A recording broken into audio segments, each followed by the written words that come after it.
Whether it's a locals or a YCS, knowing the meta is one of the most important tools you have at your disposal in order to help prepare for success. So it's time for the April 2017 meta analysis.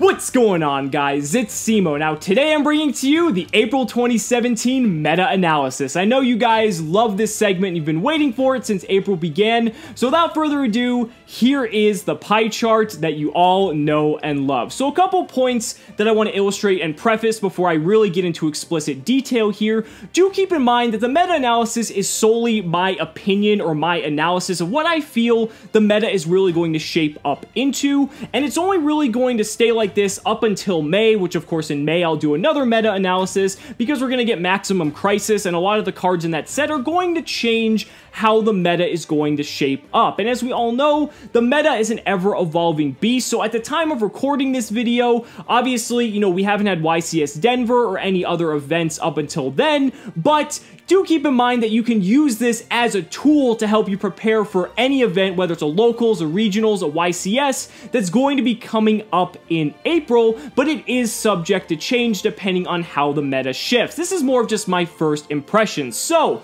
getting right into it. Now, obviously, compared to last month, you can see there's definitely been a change, and Paleozoic is now the top contender. And I feel that Paleozoic's the top contender for a couple reasons, and I'm going to be specifically focusing on 60 card Paleozoic because I feel that 60 card Paleozoic has the best 60 card matchup out of all of the other 60 card decks, and the reason I feel that is because Paleozoic doesn't exactly rely on a card like That Grass Looks Greener to function very well. That Grass Looks Greener is more of an accelerant for that deck to just feed it a ton of resources and really kind of put it over the top to the point where it's just going to have so many resources, it's just going to overwhelm your opponent and you're going to win that game no matter what.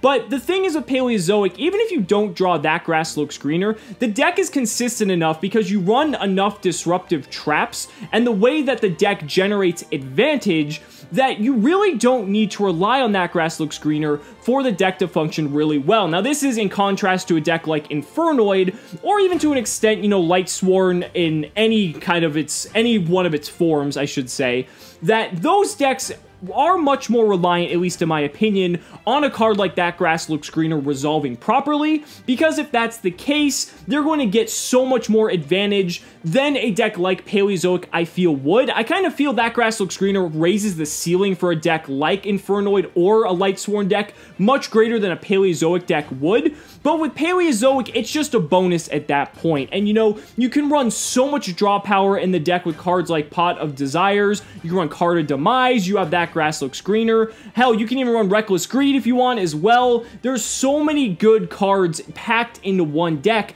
and the deck doesn't really lose if you lose the dice roll. I know a lot of people really hate a deck like Zodiac, for instance, because a lot of people say if you don't go first with the deck, that you're kind of at a severe disadvantage. Well, Paleozoic, if it goes first, is obviously more optimal because it's a trap deck, it's a lot slower, it needs time to set up, just maybe by a turn or two. But even if the deck goes second, you can still set all your back row, and your opponent's not really going to have an efficient way of clearing them, depending on if, you know, maybe you're in games 2 or 3 and they side in the Denko Sekka or things like that, that you're not going to lose immediately. With cards like Lost Wind and the Mirror Forces and all these amazing traps that the deck has at its disposal, the deck just looks really solid going into the format. And since Zodiac took a hit on the March 31st ban list, Rapier's down to 2, even though the deck is not dead, as you can see on the pie chart, I still have Zodiac doing, you know, a substantial amount of work in terms of, I feel, the meta representation of what you're going to see. I definitely feel that Paleo's now taken the top spot because, on top of everything else I've already mentioned, the deck doesn't really have an inherent weakness. I mean, you've got cards like Denko Sekka, you've got Jinzo, and you've got, like, Royal Decree. You could also argue maybe some niche cards like Kali Yuga or other kind of just massive board removal cards, but those cards are so niche, and they're really not searchable, or at least very effective to be searchable. I mean, you can search Denko Sekka with Bro Hunter, but who the fuck's really going to do that? It's because of the way the deck functions, it's so hard to counter it. And I feel that's just another boon that puts Paleozoic on top for the remainder of the April 2017 format. Now, obviously, when we get True Kings in May and Maximum Crisis, things are going to change, but for the time being, totally awesome still at 3. The deck is still absolutely phenomenal, and it's definitely the deck to beat going forward. Now, moving on to the rest of the pie chart, I have Infernoids and Zodiac taking up the next equal part of the representation of the pie, if you want to put it that way. I feel that even though Zodiac is now only having 2 Rat Pier, the deck can still perform very, very well. People are getting very creative, finding and utilizing combos with Instant Fusion, Brilliant Fusion. Some are even testing Refusion with Norden because Norden's still fucking legal for some reason.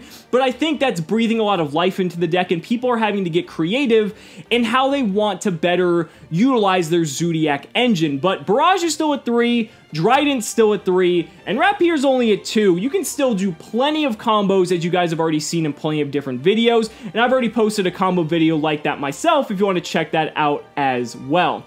Now, talking about Infernoid, like I said, Infernoid's still an incredibly powerful deck. It has a very good matchup against both Zodiac and Paleozoic because Infernoid just has the ability to banish cards out of the graveyard, which is kind of a cool thing. They can dodge removal and things like that, but Infernoid just functions in a completely different way than Paleozoic and utilizes cards like that Grass Looks Greener in a completely separate light. And, you know, with Infernoid, you are a lot more reliant because you can generate so many resources from it and really overwhelm your opponent in that way. But that's why you see the deck running cards like Left Arm Offering, because it is much more reliant on a card like Grass Resolving in order to be effective. But Infernoid also got a boost from the ban list with Future Fusion coming off the list. And we've already seen that Jackie Bernal was using Future Fusion in her build that she topped the regional with of the brand new format. So Future Fusion is no joke. I did a video on that as well, and the short version is, if you don't have an out to Future Fusion, you're going to lose. It's just a card that demands an answer, and if you can't answer it, you're just completely fucked. Even if the Tiara doesn't come out, if the first effect resolves, they're going to get to send as many Noids to the graveyard as they want, and that's really all there is to it. It's GG from that point. Now, moving on to the remainder of the pie chart, I do have a couple other decks I want to discuss. I've got Lightsworn, Zombie, Shiranui kind of all mashed together into one, because whether you own a Minerva or not, Lightsworn Shiranui is an incredibly strong deck, once again utilizing that Grass Looks Greener, but it doesn't necessarily have to rely on it as much. But the fact that this deck can do so many different things, it abuses Fairy Tale Snow probably better than any other deck currently in the game, because if you banish the correct Shiranui cards, they're going to trigger and generate even more advantage on top of what Fairy Tale Snow is already going to provide to you. The deck can do so many different explosive plays, and then if you own a Minerva, that just takes the deck over the top and can just really take the deck to another level. But it's cool that I guess you don't need a Minerva to play it, and it still functions perfectly well, but obviously Minerva's ideal if you can afford it, which I know probably 98% of us can't really afford to do so. But then I want to talk about Metalfoes Zodiac as well, because Metalfoes Zodiac is a deck, because of cards like Balbaboon being still completely legal, that this deck is starting to see some new light as well. I talked about it in my last meta analysis. I didn't see the deck doing well competitively because Zodiac was still at full power, even with Balbaboon getting released, and for the most part, that's what happened. It pretty much got overshadowed by Zodiac and Paleo and Infernoid, but now that Zodiac Rat Pier's down to 2, I really feel that Metalfoes Zodiac has the opportunity to shine because of its potential with Balbaboon, because of its utility and its ability to utilize the Zodiac engine without being reliant on it. You know, it still has the Pendulum mechanic, which until July hits, the Pendulum mechanic is utterly fucking broken, and being able to just shit out an entire board of monsters is a really good mechanic that not a lot of decks can really keep up with. So I think that keeps Metalfoes in contention. It's also got cards like Metalfoes Counter, which are just incredibly good at keeping your deck in the game and recovering. So overall, it's still a really solid deck, and I'm going to expect to see a lot more representation for that deck as a whole.